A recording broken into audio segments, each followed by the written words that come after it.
Bienvenidos al Chat Médico Prevem.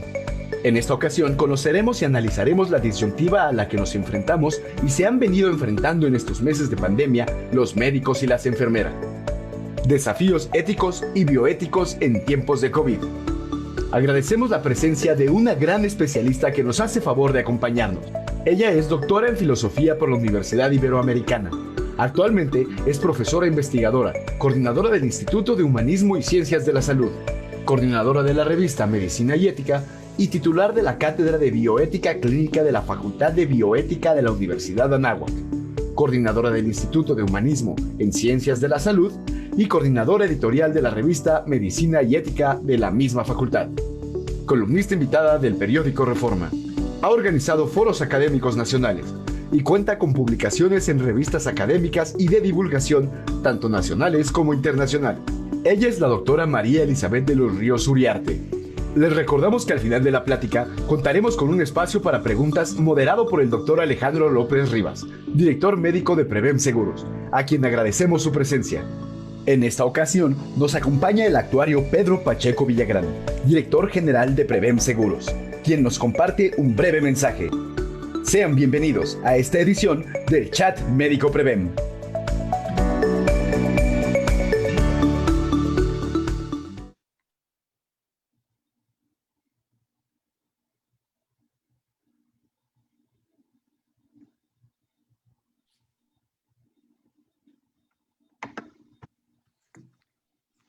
Muy buenas noches, un gusto saludarlos en este medio que ahora se nos ha vuelto familiar a través de las cámaras durante estos ya 7 meses de pandemia que nos ha tocado vivir. Es un gusto tenerlos en este evento que es tradicional para Prevem Seguros, en el cual cada mes, los últimos miércoles de cada mes, hacemos desde que prácticamente inició la compañía en el 2011, una charla con un médico especialista en el tema que corresponda a cada ocasión y claramente este es un objetivo estratégico de Prevem de poder proporcionar pues el conocimiento médico y acercarlo a ustedes a través de estas herramientas. Yo quisiera agradecerles su presencia, desear que sus familias y ustedes estén bien de salud. Esperemos que nadie cercano ni ustedes haya tenido ya que pasar por el proceso de estar contagiado por COVID, pero un tema importante es que hemos estado trabajando muy de cerca de todos nuestros agentes y estando al pendiente de todos nuestros asegurados para poder otorgar una adecuada atención. En esta ocasión quisiera compartirles que a nivel mercado, pues ya la cifra es muy importante de lo que se ha pagado por parte del sector asegurador. En esto me refiero a todas las compañías de seguros que participamos en el seguro de gastos médicos, donde hemos pagado ya más de 5,100 millones de pesos en 13,000 casos que se han presentado del tema de COVID. El costo promedio es alrededor de los 400,000 pesos, pero eso no ha quitado que tengamos casos pues realmente catastróficos en donde hay un caso que ya rebasó los 20 millones de pesos. Los invito a estar bien protegidos, a cuidarse, a tomar las medidas de precaución que están recomendando por varios lados. Yo creo que el uso de cubrebocas es uno de los fundamentales y deseamos que sigamos en este proceso y salgamos pronto del tema de la pandemia. Muchas gracias y ahora los dejo con la doctora María Elizabeth de los Ríos, quien es la expositora del chat médico de hoy. Bienvenida, doctora. Muchas gracias. Buenas noches a todos.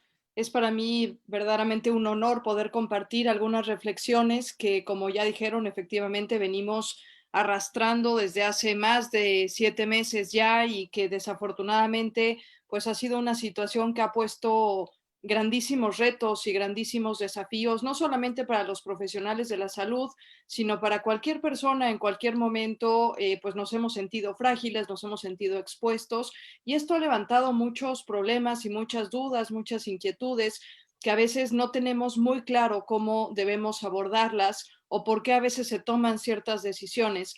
Y entonces, pues creo que es importante recurrir a dos de las disciplinas más importantes que a veces parece que están allí en el tintero hasta que ocurre una de estas situaciones trágicas como una pandemia, que son por un lado la ética y por otro lado la bioética. Yo sé que quizás aquí haya gente que quizá no esté tan familiarizado con los temas, no importa, voy a ser lo más sencilla posible con mi exposición y de todas formas, si hubiera alguna duda, con mucho gusto al final lo podemos tratar, lo podemos ver y yo de todas formas me quedo a sus órdenes. Voy a compartir en estos momentos la presentación que traigo preparada.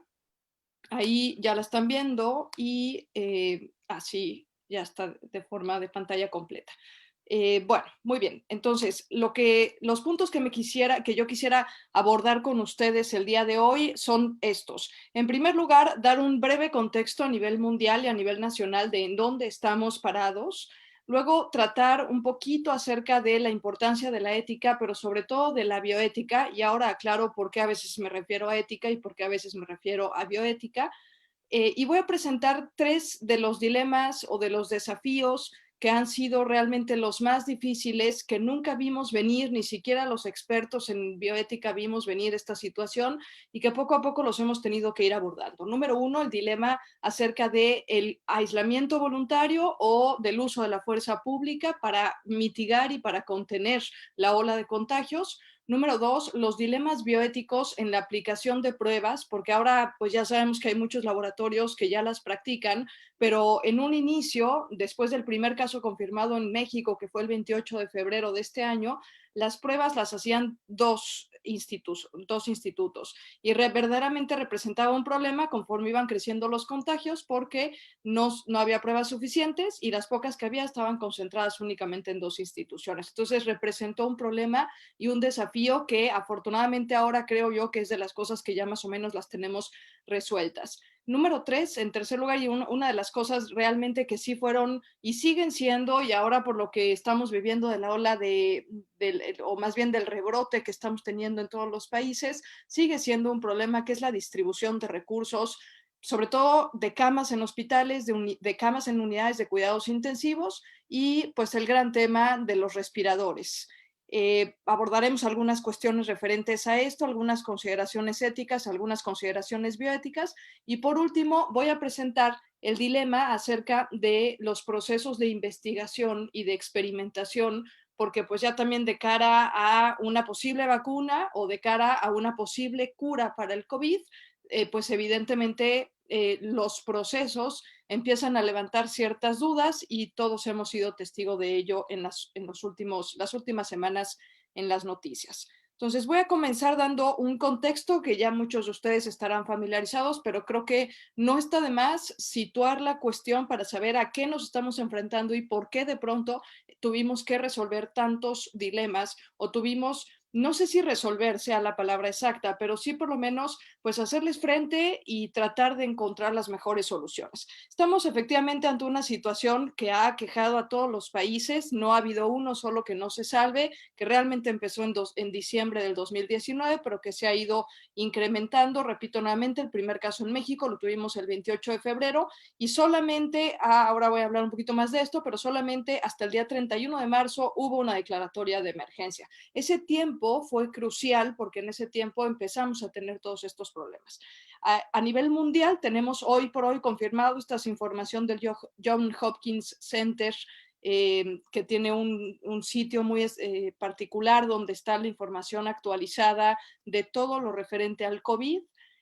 Hoy en la mañana lo revisé, entonces hoy, hasta el día de hoy, la cifra es 44 millones de personas contagiadas a nivel internacional y desafortunadamente pues ya sobrepasamos 1 millón de personas fallecidas.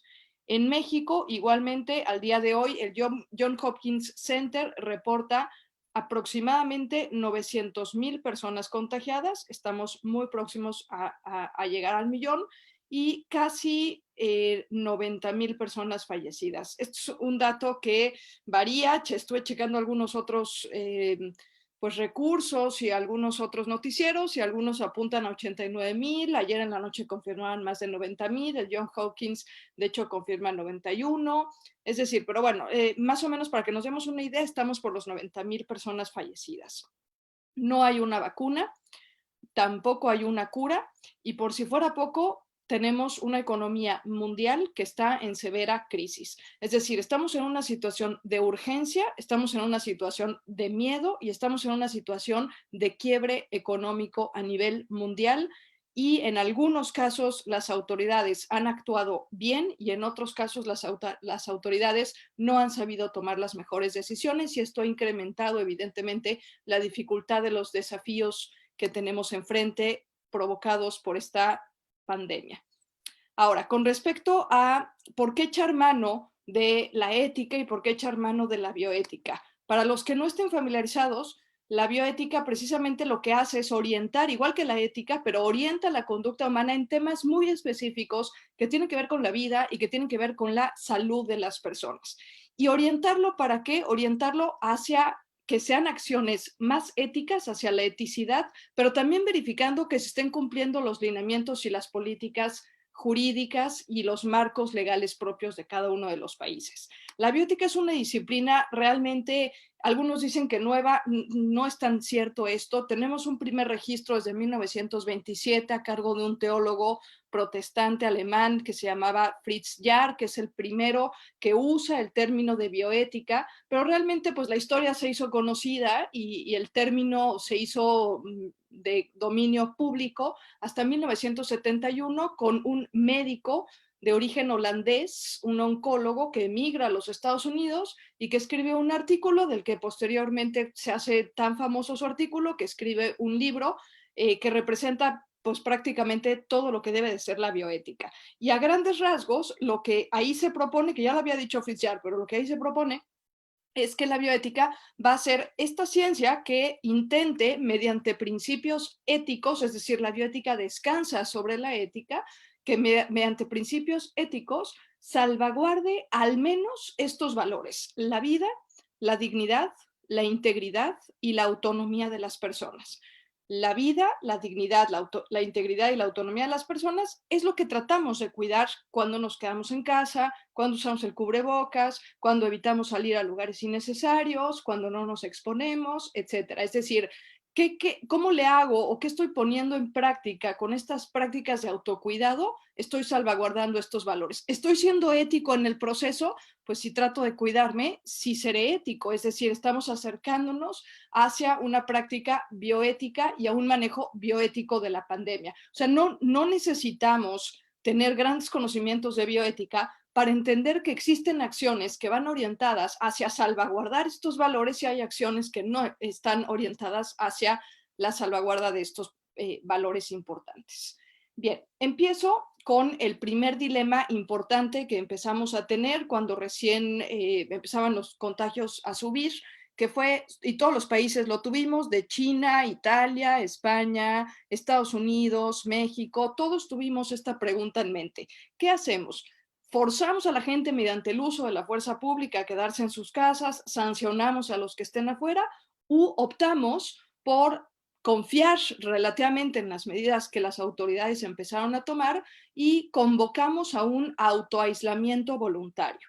Hubo países que adoptaron el uso de la fuerza, como por ejemplo Italia, España y Estados Unidos, y hubo países que optaron por el autoaislamiento voluntario, como Corea del Sur, Taiwán, Alemania, Finlandia. El caso de México es muy particular, porque el caso de México tuvimos un desfase entre los primeros casos que empezamos a tener y un mes de diferencia prácticamente, un mes, 2 días de diferencia prácticamente, hasta que el Consejo de Salubridad General, que es el máximo órgano de salud que existe en México, la máxima autoridad de salud que existe en México, declaró el 31 de marzo una situación de emergencia sanitaria. ¿En dónde radica el problema en esto? En que en una declaración de este tipo, en algunos países, según el marco legal vigente, en algunos países implica la suspensión de garantías individuales, es decir, implica que no te puedas trasladar, que te quiten ciertos derechos y ciertos privilegios por una declaración de este tipo. No es el caso de México. En México, a pesar de que hubo esta declaración de emergencia sanitaria, no se podía forzar a la gente con el uso de la fuerza pública y no se podían suspender las garantías individuales. Esto empezó a ser bondadoso en algunos países como estos que ustedes tienen aquí, Corea del Sur, Taiwán, Alemania. Resultó una estrategia de contención de contagios hasta cierto punto bastante eficaz, pero no fue eficaz por la medida en sí, fue eficaz por la disciplina de la gente y porque en realidad apelamos o en esas sociedades se apeló a por lo menos dos de los principios fundamentales en bioética, que es por un lado el principio de sociabilidad, que no quiero profundizar mucho en esto, simplemente recordar que somos seres sociales por naturaleza, que necesitamos de los otros y que en esta pandemia ha quedado muy en evidencia que si yo me enfermo solo no la voy a librar, que voy a necesitar tanto de los seres queridos que me puedan llevar a un médico a que me atienda, como de los médicos en los hospitales y de todo el personal sanitario. Por ende, el principio de sociabilidad nos recuerda que tenemos una responsabilidad imperiosa que no puedo evadir por ninguna circunstancia para con la persona que tengo al lado de mí. Y esa persona que tengo al lado de mí tiene una responsabilidad igualmente imperiosa hacia mí. Es decir, el autocuidado fue el fundamento para que no se suspendieran las garantías individuales. Lo podíamos haber hecho y hubiéramos podido tener una situación semejante a la que tuvo Italia o semejante a la que tuvo España. En México nuestro aparato no nos permitía suspender las garantías individuales y yo dejo esto a reflexión por parte de ustedes. La pregunta es, ¿tuvimos este sentido de responsabilidad, de cuidarnos mutuamente, de yo cuidar al de al lado y el de al lado cuidarme a mí? Es más, hoy por hoy la estamos practicando, hoy por hoy ponemos en nuestra actividad y cada mañana estoy consciente del principio de sociabilidad. Y hay un segundo principio, que es el principio del bien común. Este segundo principio que también ayuda y ayudó en estos países en donde no hubo una suspensión de las garantías individuales, que es el principio del bien común. Cuando yo estoy pensando en que como país tenemos que mitigar los contagios, dejo de pensar en mi bienestar individual. Y en estas sociedades, estos casos de éxito, el caso de Finlandia fue uno de los más exitosos que hubo. El caso de Finlandia fue muy particular porque la sociedad finesa lo que trató de apelar y lo que se decían mutuamente, y muchas veces la primer ministro de allá lo decía reiteradamente, era precisamente que hay que salvaguardar la vida de todos pensando en el bien de la comunidad, no en el bien individual, es decir, anteponiendo al bien individual el bien común. Y esto empezó a generar una conciencia social que se tradujo en una mitigación de los casos y fue uno de los países que empezaron a tomar medidas mucho más suaves, más o menos, si me permiten el uso del término, más suaves y menos de instancias públicas, de multar a la gente, de usar la fuerza pública, sino más bien apelar a la conciencia de la ciudadanía. Entonces, si en México tuviéramos estos dos principios, quizás hoy la historia sería un poquito distinta. ¿Qué tanto me cuido? Porque cuidarme a mí es un acto también para cuidar al otro. ¿Qué tanto pongo el bien de la comunidad, el bien de la ciudad, el bien de mi país por encima de mis propios bienes? Y lo estamos viviendo ahora. En estos meses hemos relajado las medidas, muchos de nosotros, y claro, ¿qué tenemos por resultado? Pues rebrotes. Y muchos estados que ya estaban en color naranja están regresando al rojo, o que estaban en amarillo están regresando al naranja, por una cuestión de que a veces no pareciera que no estamos entendiendo que quizás el uso de la fuerza no es ético, porque sería como quitar esta parte fundamental de la autonomía que tenemos cada uno de nosotros, pero la autonomía tiene que ir acompañada de responsabilidad. Un segundo dilema al que nos empezamos a enfrentar, repito, en su momento, ya prácticamente está superado, era que había pocas pruebas y que había pocas instituciones que realizaran las pruebas. Por ende, las prioridades tenían que ir enfocadas pues fundamentalmente a tres grupos poblacionales. El primero de ellos hacia el personal sanitario, hacia los profesionales de la salud, y esto en función de que son ellos los que están y los que siguen en primera línea de atención médica, por ende están con mayores posibilidades de contagiarse, pero también y sobre todo porque son personas imprescindibles. Si ya México ocupa hoy por hoy el primer lugar en fallecimientos de profesionales de la salud, La verdad es que fue un poco desafortunado el manejo en esos términos, no se les proveyó del equipo de protección personal necesario y muchos de ellos se contagiaron en los primeros meses de la pandemia. Creo que hoy por hoy todavía seguimos teniendo problemas de este tipo, pero es decir, están en mayores posibilidades de contraer el COVID, pero también sus actividades son imprescindibles, es decir, sin los médicos, sin los profesionales de la salud, esta situación no se va a controlar nunca. Si nos enfermamos todos, los únicos que nos van a poder atender son ellos. Entonces, por eso, atribuyéndole pues importancia a estos dos criterios que acabo yo de mencionar, es que se decidió pues que las poquitas pruebas que había en esos momentos, estamos hablando de febrero, todo el mes de marzo más o menos, fueran o se tuvieran para los profesionales de la salud. En segundo lugar, o la segunda prioridad que se estableció es que fueran poblaciones en riesgo. Esto porque ya sabemos, hoy por hoy lo tenemos muy claro, en su momento dudábamos un poquito, pero poco a poco empezó a haber más evidencia científica que apuntaba a que las personas que tuvieran comorbilidades previas, o sea, diabetes, hipertensión, alguna cardiopatía, alguna enfermedad pulmonar obstructiva crónica, una EPOC o algún problema en pulmones, etcétera, pues eran más propensos evidentemente a que su cuadro de COVID se agravara y posiblemente a fallecer en el proceso. Entonces, la prioridad o el sentido de darles un segundo lugar en las prioridades para la aplicación de las pruebas se fundamenta en que, número uno, mientras más oportuno sea el diagnóstico, mayores posibilidades de sobrevivencia. Claro, en su momento no sabíamos ni qué era lo que hacía el coronavirus en el cuerpo humano, hoy por hoy ya lo sabemos, entonces mientras más pronto podamos detectar el coronavirus, mejores posibilidades de sobrevivencia, pero además también existe, apelando nuevamente a la diapositiva anterior, al aspecto del bien común, al aspecto de la responsabilidad y de la sociabilidad, también la consideración es en función de que normalmente son personas que viven con otros cuidadores o con más miembros de su familia. Entonces, por supuesto que un oportuno diagnóstico y un correspondiente aislamiento de esa persona pueden evitar contagios hacia su círculo cercano. Esas son las dos razones de por qué ocupan el segundo lugar en la lista de prioridades. Y un tercer lugar, pues es, o era, ahora ya repito, este dilema ya está un poco más superado, pero en su momento eran los trabajadores con actividades esenciales. Esto es algo muy importante que yo sí quiero recalcar aquí. Cierto, estamos en una pandemia, cierto, la hemos pasado mal en confinamiento, cierto, hemos tenido miedo y nos hemos sentido expuestos y todos, yo casi les apostaría a que todos nos hemos despertado un día con dolor de garganta y ya pensamos que tenemos COVID. Ha sido una situación verdaderamente de mucho estrés, pero no ha faltado comida, no han faltado gente que limpia las calles, si hemos tenido que seguir trabajando, no ha faltado el personal de limpieza, tenemos agua, podemos todavía conseguir ciertas medicinas de uso común. Esto en una situación, por ejemplo, de una guerra no sucede. ¿Por qué? ¿Por qué se ha conservado esto? Porque le hemos dado prioridad a aquellas actividades y a aquellos trabajadores que ocupan puestos imprescindibles y que hacen actividades esenciales dentro de una comunidad.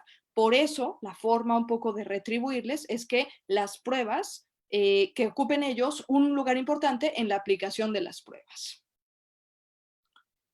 Ahora, para pasar al tercer punto, que es realmente el más álgido, que es la distribución de los recursos, me gustaría primero aclarar algunos puntos. Y yo sé que no todos aquí son profesionales de la salud y precisamente por eso tengo esta lámina. Hay una diferencia abismal entre la práctica de la medicina clínica en condiciones normales y la práctica de la medicina cuando tengo un tema de salud pública de por medio.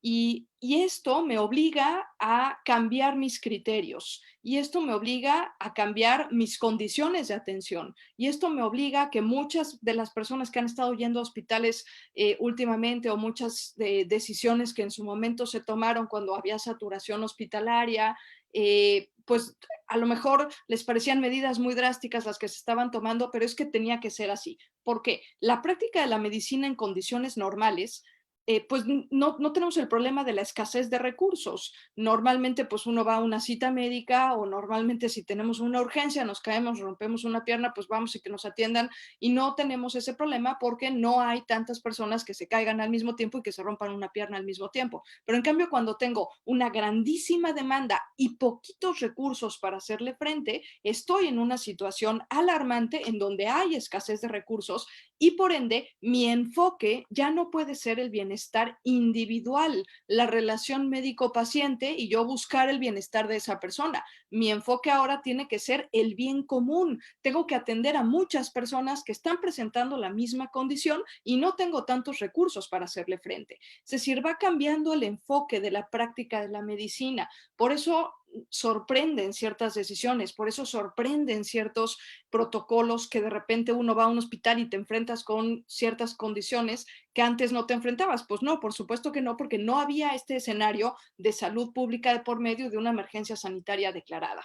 En una práctica de la medicina clínica tradicional, sin condiciones alarmantes de por medio, pues evidentemente el principio que más se trata de resguardar es la participación del propio paciente en el resguardo de su salud y en el cuidado y la restauración de su salud, es decir, su autonomía. Pero en un tema de salud pública, el principio que yo debo de cuidar y en el que debo de basar todas mis decisiones es en un tema de justicia, es el principio de justicia. ¿Por qué nuevamente? Porque tengo una grandísima población, una grandísima demanda y pocos recursos para hacerle frente. También esto es algo también muy importante, en un escenario donde no hay una emergencia sanitaria declarada, pues obviamente yo saco mi consulta, el médico me atiende y si hay un paciente que llegue después, pues se atenderá después. O sea, es decir, el orden de atención es el primero en llegar es el primero que recibe la atención médica y por ende el primero que recibe los recursos. En un escenario en donde el enfoque es en el bien común, donde practico el principio de justicia, esto no puede ser. Aquí se tiene que cambiar la toma de decisiones y los criterios tienen que ser otros. El criterio tiene que ser salvar al mayor número de personas posibles. Esto fue algo muy difícil de entender entre toda la población porque teníamos que hacer un proceso que ustedes habrán escuchado en más de un noticiero, un proceso de selección de pacientes que tiene su origen en la palabra francesa triage, que significa clasificación. El triage no es nuevo, no surge con la pandemia. Esto se hacía en épocas de guerra. El fundador de la Cruz Roja, Henry Dunant, fue el primero que estableció protocolos de triage, de selección de pacientes en base a sus posibilidades de sobrevivencia. ¿Por qué? Porque no puedo atender a todos. Y como no puedo atender a todos porque no tengo todos los recursos, voy a tener que ser selectivo. Voy a tener que hacer un protocolo, evaluar muy bien a mis pacientes y ver a quién le doy ese recurso para que el recurso no se pierda. Por eso, cuando empezamos a tener estos problemas y la pregunta era qué va a pasar cuando haya más enfermos que camas disponibles, cuando haya más enfermos que ventiladores disponibles, una de las primeras cosas que tendríamos que haber entendido y que las autoridades tendrían que haber entendido es que en principio no deberíamos haber llegado a esa situación. Es decir, en principio se debieron haber tomado las precauciones necesarias para solicitar todos los recursos necesarios y que no hubiera un escenario de escasez de recursos. No se tomaron. En ningún país, eso no fue únicamente para México, en ningún país se tomaron esas precauciones necesarias y por ende tuvimos que nuevamente establecer prioridades. ¿Cuáles son las dos prioridades que establecimos? Un poco más o menos la misma historia. En primer lugar, los profesionales de la salud, por las mismas razones, están en la primera línea, los índices de las posibilidades de contagio son altísimas, pero además son actividades imprescindibles para tratar de controlar o mitigar la pandemia. Y número dos, aquí cambia el criterio. La segunda prioridad va a tener que ser, o tuvo que empezar a ser, y ahora con el rebrote vamos a tener que regresar a este criterio, aquellos pacientes que tuvieran posibilidades de sobrevivencia.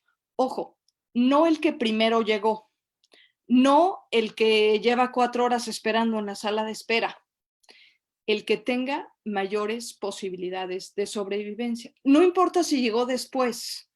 ¿Por qué no importa? Porque tengo pocos recursos y esos recursos tengo que asignarlos a aquellos pacientes que puedan verse más beneficiados por los mismos. En este proceso de triage, que por supuesto es difícil, no es sencillo tomar decisiones, no es sencillo seleccionar pacientes, no es sencillo admitir a unos y dejar a otros, podemos hacerlo lo más humano posible, podemos hacerlo lo más ético posible.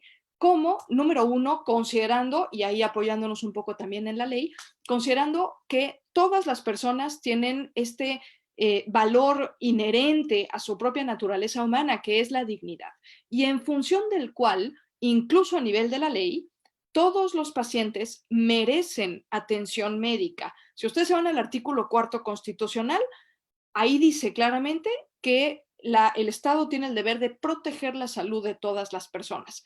Entonces, ¿por qué no se atiende a todos? Bueno, porque resulta que hay 4 tipos de atención médica. Esto está en la Ley General de Salud. Y estos 4 tipos de atención médica son la preventiva, la curativa, la de rehabilitación y cuidados paliativos. Es decir, algunos que tengan posibilidades de sobrevivencia podrán ingresar a las unidades de cuidados intensivos, otros que no tengan posibilidades de sobrevivencia por sus comorbilidades, por las escalas de medición de las que hablaré a continuación, deberán ser remitidos a otro tipo de atención médica, pero igualmente atención médica.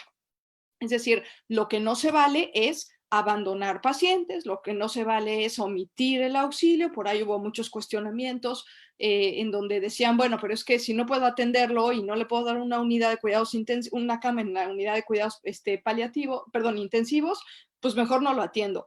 Queda prohibido y además por ley, por lo menos en el Estado de México, es un delito el abandonar a un paciente que necesita auxilio médico. Por eso este abandono de pacientes está estrictamente prohibido. ¿En base a qué voy a determinar las escalas las posibilidades de sobrevivencia?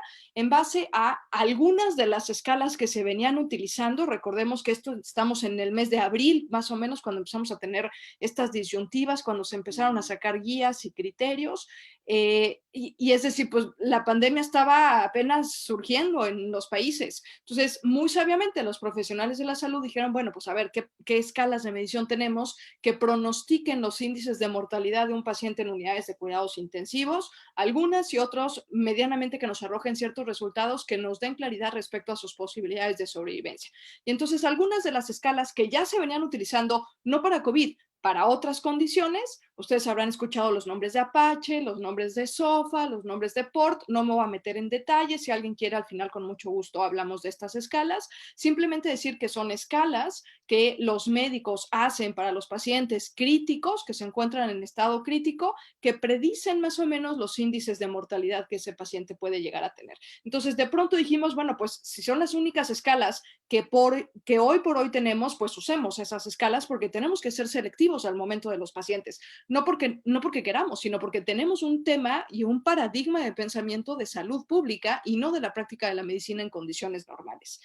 Estas escalas de ningún modo sustituyen, ni debieron haber sustituido, la reflexión que hace el médico. ¿Por qué? Porque claro, estas escalas pues, son numéricas y al final te arroja un número y hay ciertos parámetros. Un paciente nunca va a ser un número. Por ende, estas escalas, si bien ayudan mucho, no son definitivas y es necesario que se haga una valoración más integral del paciente y que se dialogue y que se reflexione sobre el caso que se está tratando. Ya que se asignó, ya que se determinó, ya que tenemos probabilidades de sobrevivencia, pues tratamos de asignar los recursos que tenemos, que repito, pueden ir desde las camas, los medicamentos o los ventiladores, a aquellos pacientes que mejor puedan verse beneficiados por esos recursos. Es decir, en bioética manejamos el término de principio de beneficencia, que lo que hace es establecer precisamente buscar el mayor beneficio para un determinado paciente. Por eso no podemos darnos el lujo en una situación de este tipo de asignar recursos a pacientes que no tienen posibilidades de sobrevivencia. Es muy crudo y muy rudo lo que estoy diciendo, pero sí hay opción, porque si yo dije al principio que hay 4 tipos de atención médica, pues a estos pacientes que no pueden verse beneficiados por un ventilador, por sus comorbilidades, sabemos que el cuadro se va a agravar, pues entonces los mandamos a cuidados paliativos. Se les da atención médica, pero no se mandan a recurso, no se mandan a unidades que requieren recursos, que tenemos por el momento, los tenemos escasos. Ahora, eso con respecto a la ética. Ahora, desde el punto de vista de la bioética, recordemos, la bioética es la ética aplicada a las ciencias de la salud y a las ciencias de la vida. Entonces, las consideraciones bioéticas, pues en primer lugar, nada que no fueran estas reales posibilidades de sobrevivencia debió haber sido tomado como criterio de decisión. Fue muy controversial, por ahí ustedes recordarán aproximadamente fue como por el día 14 de abril, sacaron igualmente de parte de la Secretaría de Salud, sacaron unas guías de distribución de recursos en emergencias sanitarias. Y fue sumamente controversial. A las 48 horas las tuvieron que quitar del portal de internet. Las guías llegaron a la CONAPRED, tuvieron una sugerencia de CONAPRED, porque lo que ellos decían ahí, que además fue un grupo que de pronto sin tomar recursos de ningún tipo y sin preguntarle a nadie, de pronto sacó unas guías sin ningún protocolo establecido, pero ellos mencionaban, por ejemplo, ustedes recordarán que mencionaban el criterio de la vida completada. Y entonces ellos apelaban a que un adulto o un adulto mayor ya tenía una vida completada porque ya había vivido 60, 65, 70 años y en consecuencia ya no había que darle recurso, sin importar si tenía o no posibilidades de sobrevivencia, sin importar sus escalas de medición SOFA o Apache o cada hospital adoptó la que mejor se adaptara a sus necesidades, sin importar eso, simplemente por un criterio de edad. Y un criterio de edad que eliminaba o que dejaba fuera de la ecuación a la población adulto mayor y sin importar, repito nuevamente, sus posibilidades, y que se concentraba únicamente en la población joven. Esto fue muy escandaloso, repito nuevamente, llevaron a CONAPRED. CONAPRED estableció que efectivamente estaban siendo discriminatorias estas guías y que el criterio de vida completada no podía ser considerado porque igual una persona de 65 años que no tenga ninguna comorbilidad puede que hasta tenga mejores posibilidades de sobrevivencia que un joven que fuma o que no hace ejercicio o que lleva una vida pasiva o que tiene sobrepeso o que tiene alguna cardiopatía, por ejemplo, ¿no? Entonces, lo que desde la bioética dijimos es, estas guías, bueno, ya se corrigieron con las recomendaciones que hizo CONAPRED, se volvieron a subir y ya quedaron un poco mejores, pero el sentido y el significado es decir, a ver, si vamos a hacer un proceso de selección, tiene que ser un proceso de selección en donde no se metan criterios subjetivos. ¿Por qué? Porque igualmente tampoco podemos caer en criterios discriminatorios. Por ahí en Estados Unidos se dio mucho el caso de que no les daban atención médica a los de raza negra y fue una situación también verdaderamente caótica porque de pronto se pueden, por la urgencia del momento, por la premura, por el desconocimiento de la situación, se pueden introducir criterios subjetivos que lo único que hacen es excluir, marginar, discriminar. Y esto, desde el punto de vista de la bioética y considerando la dignidad inherente de todas las personas, es por supuesto inaceptable. Entonces, no recurrir a nada que no sean las escalas de medición objetivas, tratar de no caer en procesos discriminatorios o de exclusión. Y algunas de las recomendaciones también que los bioeticistas dimos en su momento fue que tratar de que cuando ya se establecieron las áreas de triage respiratorio, que era el primer contacto que tenía el paciente con el hospital, ya después de 3, 4 semanas que había unos contagios terribles, ahí empezar a meter ciertas nociones bioéticas, como por ejemplo el consentimiento informado. El consentimiento informado no es una hoja que firmamos cuando tenemos medio cuerpo adentro del quirófano, como a veces nos suele pasar, con letrita así y nadie se entera, está uno tan nervioso que firmas la hoja y después si algo sale mal te van a decir, no, pues es que usted firmó la hoja y aquí viene que le podía haber pasado esto. Consentimiento informado es un proceso y eso hay que entenderlo, es un proceso en donde el médico o el profesional de la salud transmite la información hacia el paciente, primero verbal, luego confirma que el paciente lo haya entendido y la segunda etapa es que quede por escrito. Pero ojo con esto, el consentimiento informado no va hacia la necesaria aceptación por parte del paciente. El consentimiento informado se da, se otorga, se hace todo el proceso con vistas a que el paciente acepte o rechace el tratamiento.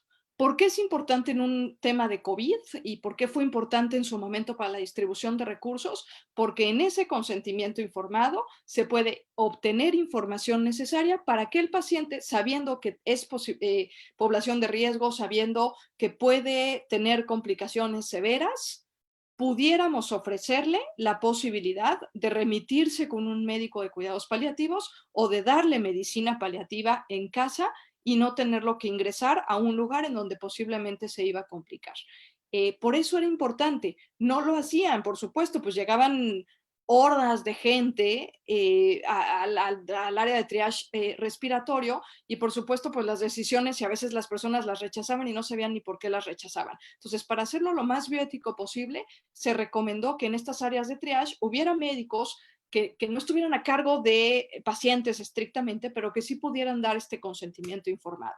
Aunado al consentimiento informado, hay otra cosa muy importante que es el documento de voluntades anticipadas. Las voluntades anticipadas las tenemos desde 2008 en la Ciudad de México y afortunadamente ya en casi todos los estados de la República Mexicana. Me parece que hay como 4 nada más que no tienen este documento, pero es un documento en donde el paciente, con pleno uso de sus facultades mentales, algunos requisitos tienen que ser mayor de edad, etcétera, sabiendo y conociendo su condición, rechaza las medidas que se consideren extraordinarias. ¿Esto por qué es importante en el contexto del COVID? Porque de pronto teníamos casos de pacientes que no tenían un documento de voluntades anticipadas, que estando en la unidad de cuidados intensivos su caso se complicaba y que, pues por supuesto que de pronto el ventilador podía ser una de las medidas extraordinarias. Entonces, para evitar cuestiones referentes a obstinación terapéutica, ensañamiento terapéutico, dijimos, bueno, pues en la medida de lo posible, pedirles en esta área de triage respiratorio que el paciente firme su documento de voluntades anticipadas. Ahí vea por ahí también la cuestión de si es o no ético retirar el ventilador cuando está siendo, pues no contraproducente, pero tampoco le está dando ningún beneficio al paciente. Desde la bioética, por principio de proporcionalidad terapéutica, se estableció que es importante considerar y estar evaluando si yo empiezo un tratamiento, qué tanto le está haciendo benéfico a ese paciente. Si hubiera un punto en donde ya no le está haciendo benéfico a ese paciente, más bien está generando más cargas, pueden ser económicas, pueden ser psicológicas, pueden ser emocionales, es lícito, y en el contexto del COVID hubiera sido lícito, retirar el ventilador, si compruebo que no le está haciendo benéfico a ese paciente, retirar el ventilador siempre y cuando se haya consultado con la familia. No se pueden retirar tratamientos y menos aún un ventilador si no hay el consentimiento por parte de la familia. En caso de que el paciente no estuviera consciente, la ley establece la figura de los disponentes secundarios. Esto es importante que ustedes lo conozcan, sobre todo si no están en el área de la salud, porque ustedes como pacientes no necesita uno estar en COVID y no necesita uno estarse muriendo o estar en una urgencia para firmar un documento de voluntades anticipadas. No necesita uno una pandemia para entender lo que es el consentimiento informado. Creo que son cuestiones que todos deberíamos de conocer en un marco de cultura general y optar por ellas, porque el día de mañana yo no sé si va a ser por COVID o va a ser por un accidente, pero a lo mejor tengo que echar mano de estas figuras. También por ahí hubo mucha controversia con respecto a, bueno, si se presentaban 2 pacientes que tuvieran los mismos resultados en las escalas de medición, pues bueno, ¿cómo realizar este desempate? El Hastings Center, que está ubicado en Nueva York, que ha sido uno de los que más información ha sacado sobre el COVID, estableció un criterio que nos pareció válido a los bioeticistas, que se refería a, bueno, para no introducir criterios subjetivos, pues lo mejor es un proceso aleatorio, un proceso a lo mejor de un tercero que pueda decidir mediante un sorteo o mediante una rifa si se le da el ventilador a uno, si se le da el ventilador a otro, siempre y cuando ambos se encuentren en igualdad de circunstancias. Por ahí hubo también algunas cuestiones referentes a la objeción de conciencia. Algunos médicos de pronto dijeron, bueno, pero es que yo no atiendo pacientes COVID por el miedo de contagio. Bueno, según la ley y según la Ley General de Salud, la objeción de conciencia en una emergencia sanitaria no está permitida ni se considera ética, ni siquiera cuando tenemos escasez de recursos humanos y materiales. Muchos médicos nos hablaban acá en la facultad, que tenemos una consultoría en bioética, y nos decían, oye, pero es que no tengo el equipo de protección necesario. Y le decíamos, a ver, una cosa es que no tengas el equipo de protección necesario y que a lo mejor lo tengas que ir a adquirir y que te va a llevar un tiempo adquirirlo, y otra cosa es que porque no tienes el equipo de protección no atiendes absolutamente a nadie. Tu responsabilidad es atender, pero también tu responsabilidad es cuidarte. Lo que no se vale es decir, bueno, como no tengo el equipo de protección, pues entonces no atiendo. La objeción de conciencia en emergencias sanitarias no está permitida, porque además la objeción de conciencia, para ser tal, requiere motivos de valores religiosos o morales de por medio. Y en este caso eran situaciones de equipo de protección personal, ¿no? Entonces también esto tenerlo presente.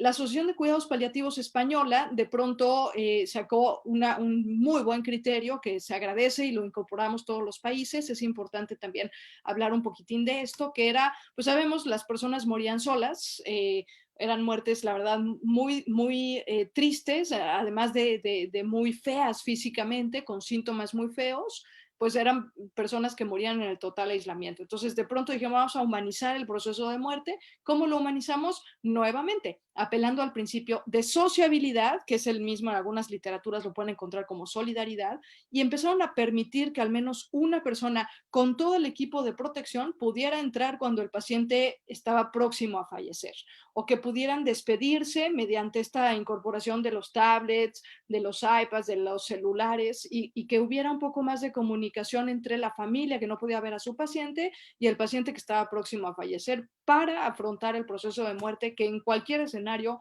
pues es un proceso catastrófico. Igualmente se hizo con el manejo de cadáveres, también hubo esta cuestión referente a que no se podían y hubo casos espantosos, ustedes los recordarán, que de repente llegaba el familiar al día siguiente y le entregaban las cenizas sin ni siquiera haberle avisado que había fallecido, sin ni siquiera haberle pedido autorización para la incineración de los cadáveres, etcétera. Y entonces, pues bueno, fueron situaciones muy feas hasta que sacamos unas guías también en México referente a que podían entrar por lo menos el círculo cercano de las personas, pues número uno, a reconocer el cadáver, pero también pues a realizar todo un proceso de despedida que además ayuda al proceso de duelo, y que se realizaran los ritos funerarios que la persona considerara según sus valores y sus preferencias, recomendando evidentemente el tema de la incineración.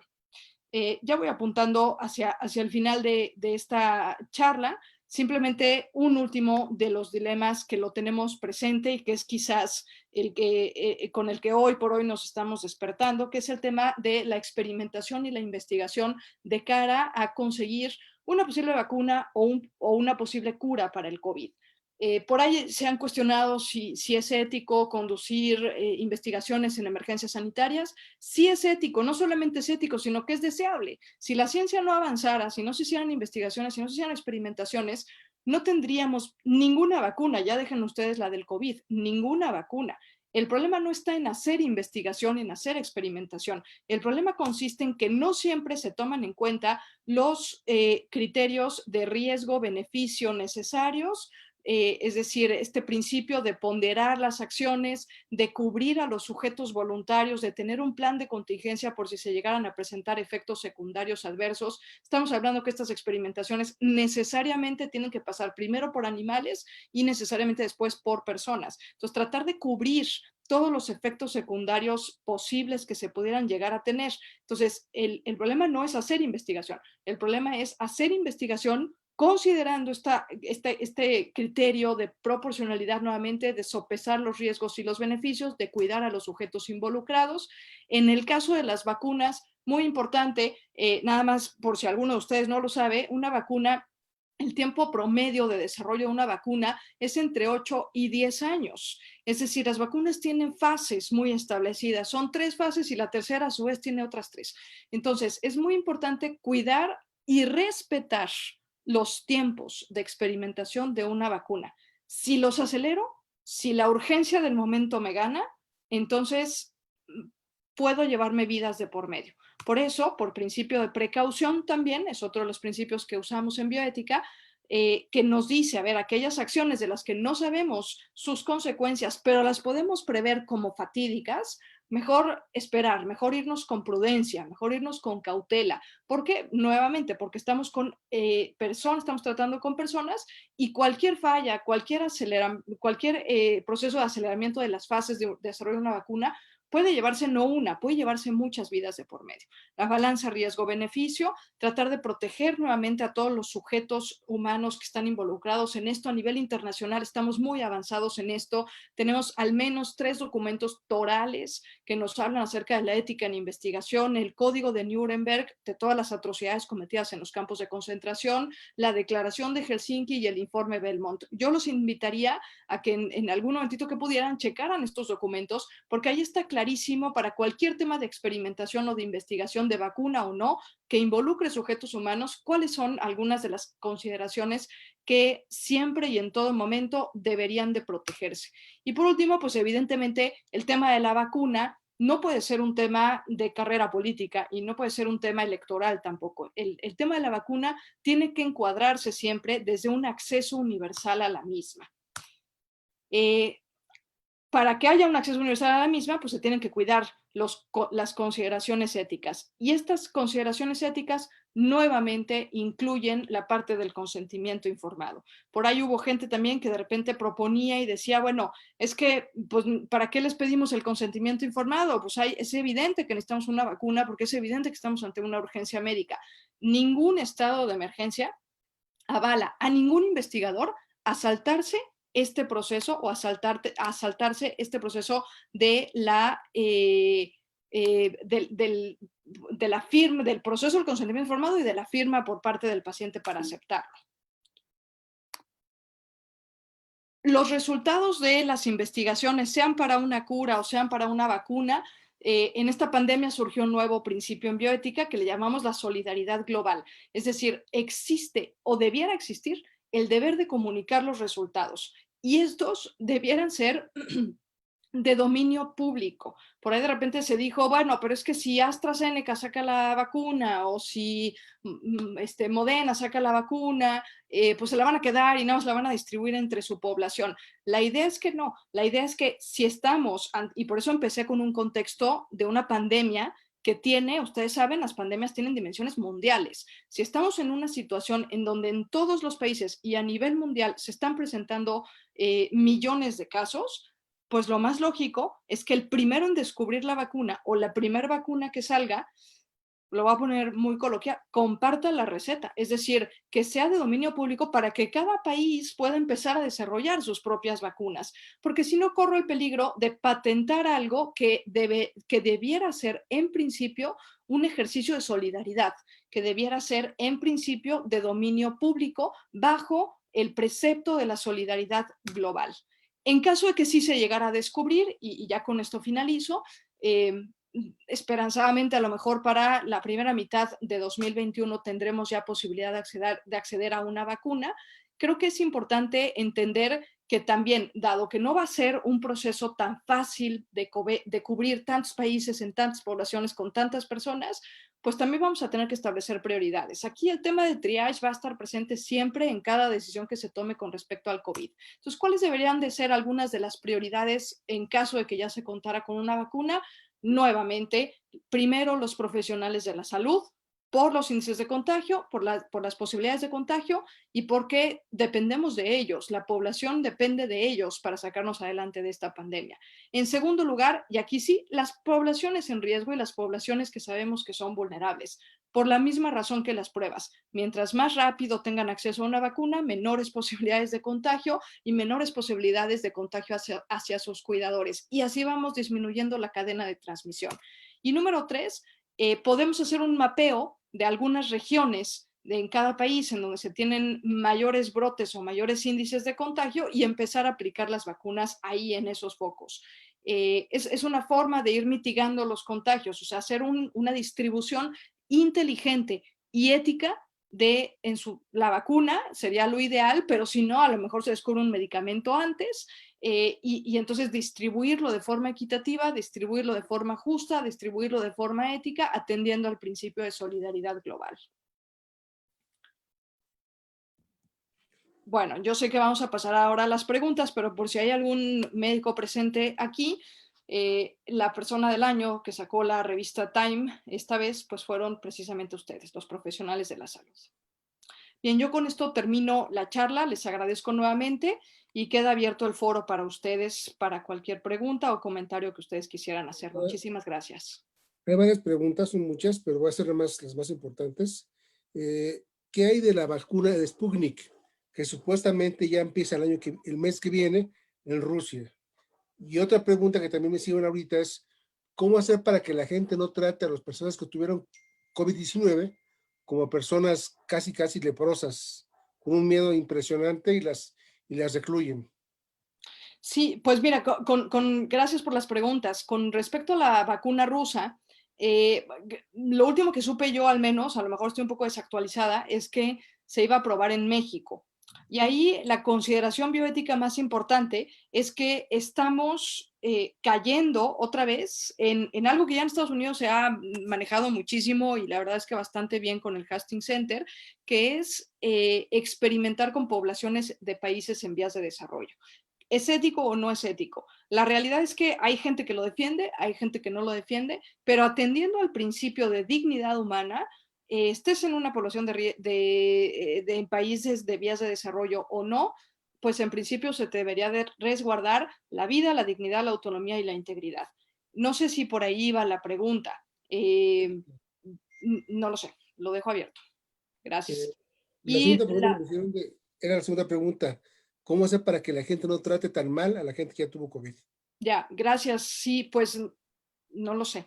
La verdad es que creo que estamos siendo muy egoístas en general.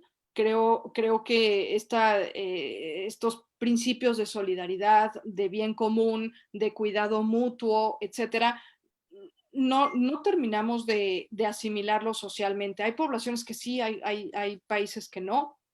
Eh, y en parte, pues sí, está quedando este residuo ahí ético de la marginación y de la exclusión para las personas que han quedado infectadas. Eh, Digo, a ver, en principio recordemos que esto no es nada más del COVID. O sea, cualquier persona que ha presentado alguna infección, alguna enfermedad infecciosa, pasó lo mismo en su momento y sigue pasando todavía con las personas que contraen el VIH o que son portadoras del VIH. A mí me parece que debemos de considerar que la dignidad es un tema ontológico. Es decir, no depende de que tengas una enfermedad o de que tengas otra enfermedad. Todos tenemos este valor inherente de la dignidad. No lo pierdes porque tengas COVID, no lo pierdes porque tengas VIH. Sigue siendo persona y sigue siendo igual de valioso que una persona que no lo tiene. Entonces, creo que deberíamos de retornar al principio de dignidad. Doctora, ¿usted qué opina de los pacientes no graves, la ayuda de los animales? Ahí tiene al famoso tuerto que está el 20 de noviembre. Y también se han dicho que el estar en casos no graves, un animal o un perro con un paciente con COVID ayuda bastante a la recuperación. ¿Es cierto o no es cierto? Pues no tengo evidencia científica de que sea cierto o de que no sea cierto. Ciertamente lo que sí hay es evidencia científica de que los animales ayudan en la recuperación de los pacientes. No sé si concretamente en el caso del COVID, pero por un tema también mental, por un tema de salud mental, creo que sí, lo que yo sé es que sí ayudan. Desconozco y no tengo evidencia para contestar esa pregunta con respecto al COVID. Doctor, hay gente que dice que no es 100% protectora del cubrebocas. ¿Usted qué opina? La cobertura del cubrebocas, ¿ok? La efectividad del Sí, que cubrebocas. la efectividad del La cubrebocas. efectividad del cubrebocas. Bueno, a ver, nuevamente, a lo mejor el 100% no lo es, pero de que es más del 95% lo es. Y esto se ha comprobado. Hay estudios, ahí sí de esto, de 2 personas que están usando el cubrebocas y las posibilidades de contagio son de menos del 1%. Y personas uno con cubrebocas, el otro sin cubrebocas o los dos sin cubrebocas y las posibilidades se te elevan a más del 90%. O sea que sí creo que es importante portar el cubrebocas. Además, no portarlo, a ver, no, es que no pensemos en la eficiencia, pensemos en que es un acto en que yo me cuido y cuidándome yo, estoy cuidando al otro. Es que esto es reciprocidad y esto es solidaridad. Entonces, creo que sí es importante apelar al principio de responsabilidad. Entonces, bueno, también me está preguntando que si es posible castigar al país que produjo que transportó o donde fue el primer caso de coronavirus. Pues esa es una pregunta muy complicada. La agradezco porque yo me duermo todas las noches pensando en eso, pero la verdad es que tendríamos que comprobar que fue un acto libre. Los actos que se juzgan ética y jurídicamente son los actos donde hubo implícito un acto de libertad. Es decir, donde hubo una intencionalidad, una circunstancia y un acto ejecutado por una persona en pleno uso de sus facultades mentales. Si comprobáramos eso, quizás se abriría esa puerta, pero no lo tenemos comprobado. Doctora, quisiera aquí apoyar un poquito al doctor Alejandro López. Muchas gracias, excelente exposición. Aquí nos preguntan también en el chat del Zoom, ¿cómo hacer para que la gente contagiada de COVID no esconda su positividad? creo que es una pregunta muy relacionada con el tema de la estigmatización y de la marginación. Si como sociedad entendemos y acogemos a todas las personas, independientemente de si están contagiadas o no, creo que las personas no van a tener nada que esconder. Lo esconden porque tienen miedo de ser estigmatizados. Entonces, creo que es muy importante demostrarles esa confianza, demostrar esa apertura, claro, con todas las medidas necesarias, pero demostrar esa apertura y sobre todo hacerles ver que no importa si tienen coronavirus o no, siguen siendo personas y merecen totalmente nuestro respeto. También nos Pregunta, preguntan doctora. si México fue ético. ¿Perdón, el qué? Nos preguntan que si México fue ético. Difícil. No sé cómo contestar esta pregunta porque no sé los alcances que pueda llegar a tener esta charla. Pero, a ver, mi opinión es que el manejo de la pandemia en México fue ineficaz y fue tardío. Y ahí me quedo, ya con todas esas consecuencias. Mi doctor también pregunta, ¿qué tanto juega la mente sobre el virus? ¿El miedo si provoca enfermedad o la exacerba? ¿El miedo, el temor? Bueno, es que el miedo baja las defensas, eso definitivamente, y provoca problemas en el proceso de defensa y de inmunidad de cada uno de nosotros. Le pega directamente al sistema inmunológico, entonces pues sí no ayuda, y eso es parte porque nosotros hemos estado con mucho estrés últimamente y que también con mucho miedo. Entonces, no solamente pensemos en COVID, vamos a salir a la calle ahora que ya empieza el frío y a lo mejor vamos al súper un día que haga frío y regresamos con dolor de garganta y ya nos empezamos a panicar porque ya tenemos coronavirus. A mí me parece que hay que buscar, y también parte muy importante que está ahora en la post-pandemia muy presente, ya no sé si es post-pandemia o pandemia remasterizada, ya no sé en qué parte estamos, pero en estos meses el tema de la salud mental está siendo crucial y estamos desafortunadamente atestiguando muchos problemas de salud mental, muchos suicidios o muchas ideaciones suicidas por tantos meses de confinamiento. Creo que es muy importante no solamente cuidarnos del coronavirus, sino cuidarnos a nivel mental, tratar de buscar esos espacios, de bajarle tantito a nuestro estrés. Aquí hay Doctora, otra una última pregunta nada más, saber si el aire acondicionado afecta a la distribución del virus, que es un miedo común. Sí, es un tema común. Que, a ver, por lo que sé, es que ahora ya los aires acondicionados, sobre todo, por ejemplo, en un avión, creo que ya filtran aire del exterior, entonces ya no es el mismo aire que está circulando constantemente. Pero claro, si en tu casa tienes aire acondicionado y no tienes este filtro, no tienes este sistema, los aires acondicionados no nada más trasladan el COVID, trasladan muchos otros virus. Entonces no es tan aconsejable el aire acondicionado. Doctora, tenemos aquí una más.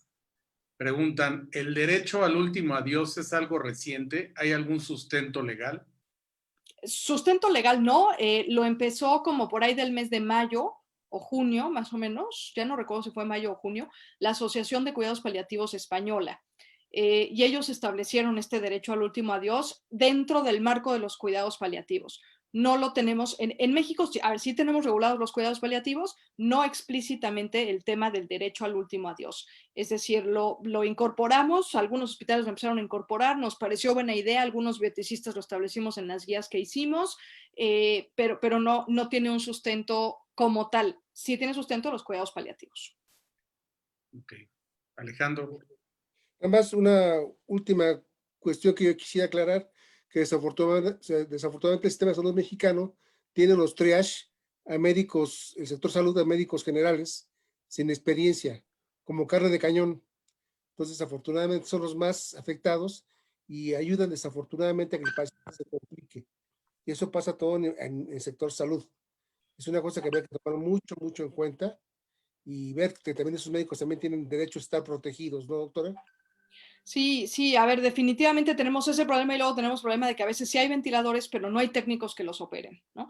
Porque no es cualquier cosa manejar un ventilador. Entonces, definitivamente sí, me parece que hay muchos problemas que viven día a día los profesionales de la salud, decisiones muy complicadas, muy difíciles que tienen que tomar y aparte con el peso de la responsabilidad de no poder abandonar pacientes, de no poder dejar de auxiliar a alguien que lo necesita, de a veces verse en la necesidad de ellos mismos tener que ir a comprar su equipo de protección personal, etcétera. Tenemos muchos problemas. Creo personalmente que particularmente en México a los médicos se les ha dejado desprotegidos. creo que ha sido una de las grandes deficiencias que hemos tenido en el manejo de la pandemia en nuestro país, cuando debieran ser a ellos a los que más debemos de proteger. Por eso, en todas las láminas, la primera prioridad de distribución de recursos tiene que ser hacia los profesionales de la salud, no solamente por el hecho de que están en contagio, en posibilidades de contagio, sino por el hecho de que, repito nuevamente, dependemos de ellos. Y si no los tenemos a ellos, pues ahora sí que la pandemia podría ser todavía peor de lo que ha sido, pero no nos hemos portado muy bien con ellos. La realidad es esa. Y sobre todo en nuestro país no les hemos dado la prioridad y la importancia que ameritan. Doctora, pues ha sido realmente un placer escucharla. Ha sido una exposición excelente, maravillosa. La verdad es que nos ha dado mucha información y bueno, muy interesante. Hay muchas felicitaciones en el chat. Las personas que nos acompañan están muy contentos con la plática. Hay muchas felicitaciones. Les recuerdo que esta plática se queda en el Facebook Live, se queda grabada. Después la compartimos en el canal de la salud aquí en esta noche, en esta ocasión, que nos acompaña nuestro director general, el actuario Pedro Pacheco Villagrán. También quisiera darle la palabra para que nos haga favor de despedir la sesión. Pues nuevamente felicidades, doctora. Tocó un tema muy complejo de una manera ágil y eso no es fácil, se le agradece. Y por supuesto estaremos en contacto con usted para futuros eventos. Muchas gracias. Al contrario, muchas gracias a ustedes y yo quedo a sus órdenes, por supuesto. Muchas gracias. Gracias a todos los que nos siguieron en el Facebook y a todas las personas conectadas. Gracias, doctora. Muchas gracias. Gracias a ustedes.